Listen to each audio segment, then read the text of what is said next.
Alright guys, we're going to quickly go through this packet of stuff that you worked on in class in case you had questions and didn't ask them, or if you weren't here, then you kind of know how we're developing this pattern and what I want you to get from it. Okay? So, I should be able to look at this equation that is written in point-slope form. Remember, that's y minus y1 equals m times x minus x1. So what I'm going to do is take my slope, it's right here in place of the m, that's 1/3. My ordered pair comes from the x and the y that I plugged into point slope. Remember, we have to change those signs. So this is going to be a -5 and a +2. So from the origin, this point, I have to go to the left 5 and up 2.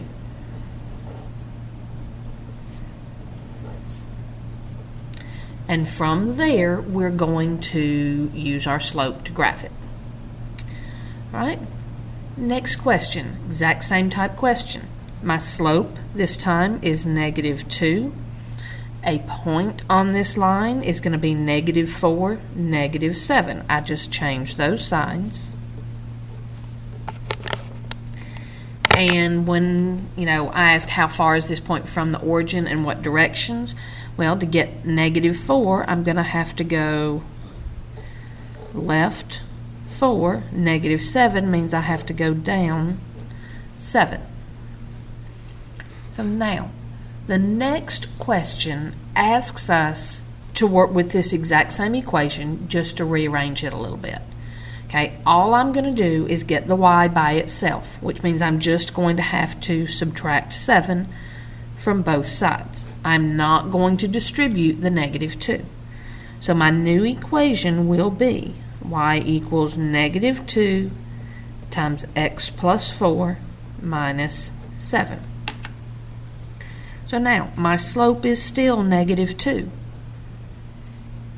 If I take this -4 here, well, the other part of that ordered pair has to be -7 because it was up here. It's the exact same line. So what do I do about this? Do I take the same sign or the opposite? It is the same sign, now that I've moved it all over together. So this is your rearranged point-slope form, and you are going to do the opposite of what's in the parentheses, the same as what's outside. And that is an ordered pair that's on the graph. Okay, so once again, how far is this point from the origin and what directions? It is still left 4 and down 7. So now we're going to take a look at a couple just using the shortcut, and we're going to graph them. So for this one, my slope is 1/4. My point, I do the opposite here, the same as that one. So -5, 3. So that is left 5, up 3. So there is a point on the line. From there, use your slope, 1/4. We're going to rise 1 and run 4 to the right, and then draw in our line.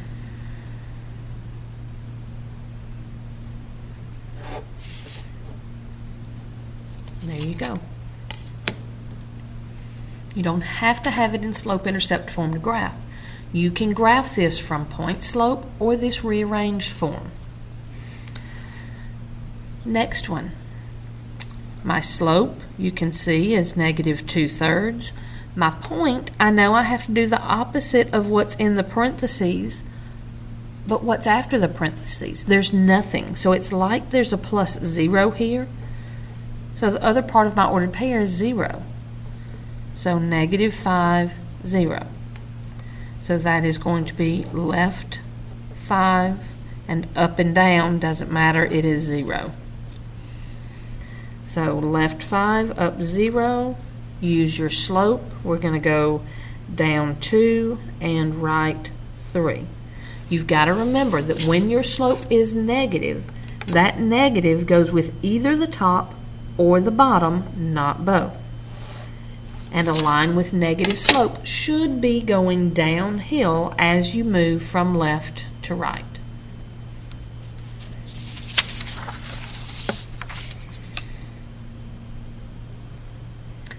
All right, so here's another one. My slope is 3/5. But when I'm looking for my point this time, there's nothing in that parenthesis with the x.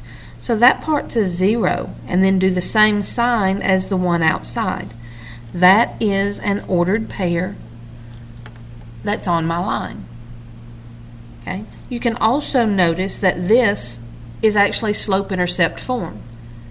So your y-intercept is -7.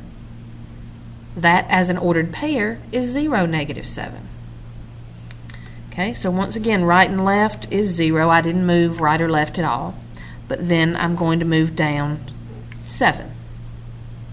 Right, and on my graph it only goes to -6, so we're going to have to estimate. Right there is down 7.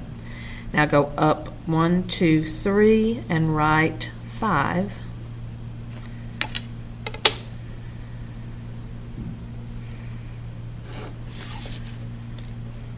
There you go. Now, this pattern of working with the number in the parentheses and the number after the parentheses can be followed for lots of other graphs. Okay, the same shifting pattern will be applied to many other types of graphs. These common functions, linear we just worked with. We're going to look at quadratics, cubics, square roots, and absolute value in this chapter. When we get a little bit further in the book, chapter 7 I believe it is, we're going to talk about exponential and logarithmic functions. This same shifting actually happens with trigonometric functions as well. Okay? So here, this is just any function. Okay? Doesn't matter what the graph looks like, it is any function. And I want to know how it is shifting. Well look, here's my original. This is known as my parent function. That's what we started with. So now, what information did I add? Well, I've got this that's extra, and this one that is extra. So when it's in the parenthesis, I'm going to do the opposite. When it's after the parenthesis, I'm going to do the same.